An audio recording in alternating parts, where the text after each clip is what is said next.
Hello everyone. अब हम एक क्वेश्चन करेंगे जिसके अंदर हमें पेनल्टी गिवन होती है। ये थोड़ा सा डिफरेंट है तो इसे समझने की कोशिश करें ताकि आप समझ पाएं कि कैसे पे ऑफ मैट्रिक्स बनानी है इसकी। एक बार क्वेश्चन पढ़ लेते हैं। द डिमांड्स आर 0, 10, 20 और 30 reports per week. The profit per report sold is 30 and the loss per unsold at the end of the week is 20। Also there is a penalty cost of 250 for not meeting the demand. इस वाले case के अंदर हमें 250 rupees देने पड़ेंगे जिन भी case में हम अगर डिमांड फुलफिल नहीं कर पाते तो। क्वेश्चन को थोड़ा सिंपल फॉर्म में लिख लेते हैं। जैसे कि प्रॉफिट हो गया हमारा 30 का, अनसोल्ड लॉस पर अनसोल्ड हमारा रह गया 20 per unit, loss of sold is 20 और हमारी पेनल्टी कॉस्ट इज 250।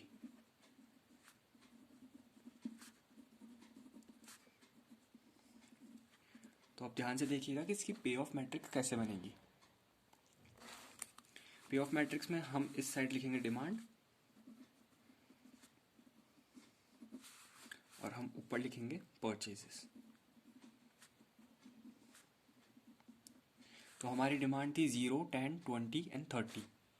0, 10, 20 एंड 30। तो अब हम यहाँ पे डिमांड लिख देंगे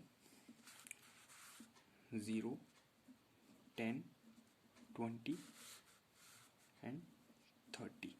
यहाँ पर हम परचेज लिखेंगे 0, 10, 20 एंड 30। तो अभी हम पहला वाला रो देखते हैं। इसके अंदर हमारी डिमांड थी 0 और हमारी परचेज भी थी 0। तो अब डिमांड भी 0 थी, परचेज भी 0 थी, तो हमारा ना प्रॉफिट कुछ भी नहीं हुआ। तो यहाँ पे आ जाएगा सिंपल सा एक 0। अगला केस देखेंगे। हमारी डिमांड 0 थी और हमने खरीद ली 10। तो हमारे जो 10 के 10 थे वो सारे के सारे अनसोल्ड बच गए। तो और अनसोल्ड यूनिट की जो लॉस था वो 20 था। तो हम 20 इंटू 10 कर देंगे। यहाँ पर आ जाएगा -200। ठीक है। अब हम ये देखेंगे कि डिमांड थी 0, परचेज थी 20। तो हमारे 20 के 20 बच गए। 20 into loss of unsold that would be equals to -400। Next हम देखेंगे डिमांड 0, परचेज की थी 30। 30 के 30 बच गए। 30 इंटू 20 -600। नेक्स्ट स्टेप पे आते हैं। इसमें हम देखेंगे हमारी डिमांड थी 10 और हमने परचेज की 0, यानी कि हमारे पास स्टॉक ही नहीं है। अब स्टॉक नहीं है तो हम अपनी डिमांड फुलफिल नहीं कर पाएंगे। तो इस पर लगेगी हमारी पेनल्टी जो कि है 250 रुपीज़ की। तो हम यहाँ पर लिख देंगे -250। ओके। अब हम नेक्स्ट देखते हैं। हमारी डिमांड थी 10 और हमने 10 खरीद रखी है। तो 10 की 10 हम डिमांड फुलफिल कर देंगे और हमारा प्रॉफिट पर यूनिट था 30। 30 into 10 that would be equal to 300। अब हम देखेंगे हमारी डिमांड है 10, हमने 20 खरीद रखे थे। तो 10 की तो हमने डिमांड पूरी कर दी। तो उसके लिए 10 इंटू 30 कर देंगे that would be equal to 300। लेकिन हमारी साथ ही 10 यूनिट्स बच चुकी। अब वो 10 यूनिट तो हमारा लॉस ऑफ अनसोल्ड हो गया। So 10 into 20 that would be equal to 200। तो हमारे यहाँ पे हमें बस नेट वैल्यू लिखनी है। सो हमारा जो profit minus loss of unsold, तो यहाँ पर हमारा आ जाएगा 300। नेक्स्ट आते हैं। डिमांड 10 थी, हमने खरीद ली 30। 10 की तो हम डिमांड फुलफिल कर देंगे तो हमारा प्रॉफिट हो गया 300। लेकिन हमारे पास 20 वाले प्रोडक्ट्स बच गए।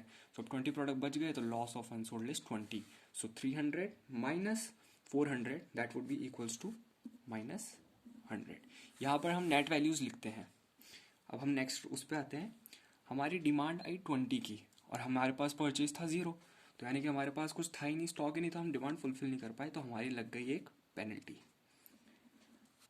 तो अगली बार हुआ ये कि हमारे पास आई डिमांड 20 की, लेकिन हमारे पास प्रोडक्ट्स केवल 10 पड़े थे, 10 का स्टॉक था। तो हमने 10 का तो स्टॉक दे दिया इनको। सो हमारा 10 का प्रॉफिट हुआ 300। लेकिन हम बाकी के जो 10 की डिमांड थी उसको फुलफिल नहीं कर पाए। तो हमारा पेनल्टी लगेगा जो था 250 rupees. So that would B 300 minus 250। तो यहाँ पे आंसर आएगा हमारा नेट 50। अगले केस में हुआ ये, हमारे पास डिमांड है 20 की, हमारे पास 20 का स्टॉक था। तो हमने पूरा का पूरा दे दिया। So 20 into profit 30 that would be equals to 600। अगले केस में हुआ ये कि हमारे पास 20 की डिमांड आई और हमने खरीद रखे थे 30। तो हमने 20 तो पूरे दे दिए। सो 20 इंटू 30 करेंगे हम, 20 इंटू 30, क्योंकि हमने 20 प्रोडक्ट डिलीवर कर दिए। लेकिन हमारे पास बच गए 10 प्रोडक्ट्स अनडिलीवर या फिर अनसोल्ड। तो अनसोल्ड जो बचे वो 10 इंटू 200। तो यहाँ पे हमारा नेट का आ जाएगा 400।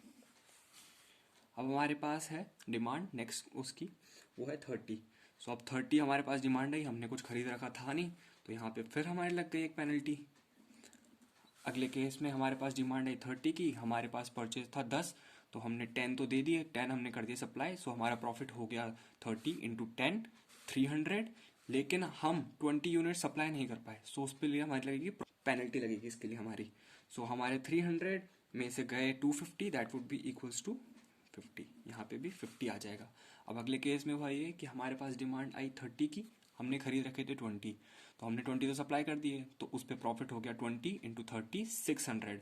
अब हम 600 में से माइनस करेंगे हमारा जो हमने सप्लाई नहीं कर पाए, so 600 minus 250 that would be equals to, क्योंकि हमारी पेनल्टी लग गई 600 माइनस 250 की पेनल्टी है, सो हमारा आंसर आ गया 350। अगले में हुआ ये कि हमारे पास डिमांड आई 30 की, हमने खरीदे थे 30 के 30 भेज दिए, तो पूरा का पूरा हो गया हमारा फायदा 30 इंटू 30 900। इस तरीके से हमने पे ऑफ मैट्रिक्स बना ली है। अब हम इसका मैक्सीमैक्स और मिनीमैक्स लिख लेते हैं। मैक्स, ठीक है। अब हम इसके अंदर सारे के सारे कॉलम स्कैन करेंगे, इनका जो भी मैक्सिमम है वो हम मैक्सिमम में लिख देंगे। इसके अंदर मैक्सिमम है 0, इसके अंदर मैक्सिमम है 300, इसके अंदर मैक्सिमम है 600, इसके अंदर मैक्सिमम है 900। अब हम लिखेंगे जो इसकी मिनिमम वैल्यूज है वो क्या क्या है। फर्स्ट वाले की है -250, मिनिमम सबसे कम 250 है, इसके अंदर सबसे कम 200 है, इसके अंदर सबसे कम -400 है, और अब लास्ट वाले के अंदर सबसे कम है -600। इसी के साथ हमने मैक्सीमैक्स और मिनीमैक्स भी निकाल लिया। अब हम बाकी जो नॉर्मल तरीके से था सारे मेथड्स लगा करके और इसके जो आंसर्स है वो निकाल सकते हैं।